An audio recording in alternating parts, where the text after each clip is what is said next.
The topic for this video is chemical names and formulas. The essential question is, what is a covalent or molecular compound? How do you name covalent compounds? And how do you write formulas for covalent compounds? So a binary covalent is basically two nonmetals forming a bond. In order to name these, we use prefixes, and they indicate the number of atoms. So some of these you may be familiar with. The prefix to indicate one atom is mono, 2 is di, 3 is tri, 4 is tetra, 5 is penta, 6 is hexa, 7 is hepta, 8 is octa, 9 is nona, and 10 is deca. And you might recognize these maybe from your shapes in math or something like that. A couple of exceptions. You're never going to use mono on the first element. If the first element is by itself, you just say the name of the element. And the other thing that's not allowed is if the prefix and the name of the element make two O's, you just get rid of one. Or an A and an O, then you get rid of the A. So some examples. We have C, which is carbon, and Cl4, which is chlorine for chlorine. So again, we're not going to do monocarbon. We're just going to do carbon. And then there's 4 chlorine, so that's tetrachloride. And the second name we changed to IDE to show that it's bonded. So carbon tetrachloride. The next one is sulfur, and there's 3 oxygens, so it's trioxide, sulfur trioxide. The next one has 2 nitrogens to start, so that's dinitrogen. And then there's only 1 oxygen, so that's monoxide.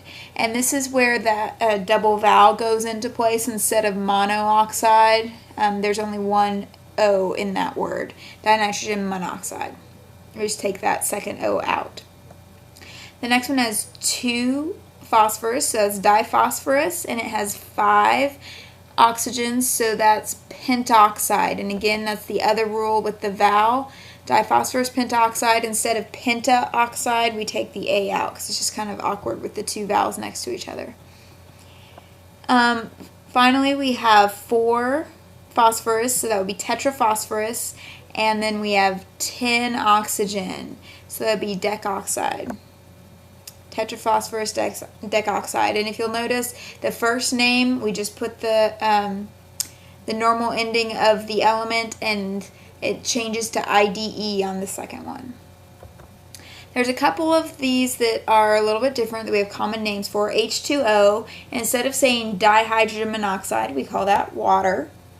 NH3 is ammonia, and H2O2 is hydrogen peroxide. So you'll see those names and you'll be expected to know that those are the formulas for those substances.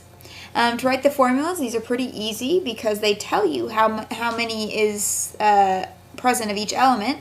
So the first one says sulfur hexafluoride. So sulfur, there's no prefix on that, so I know there's only 1.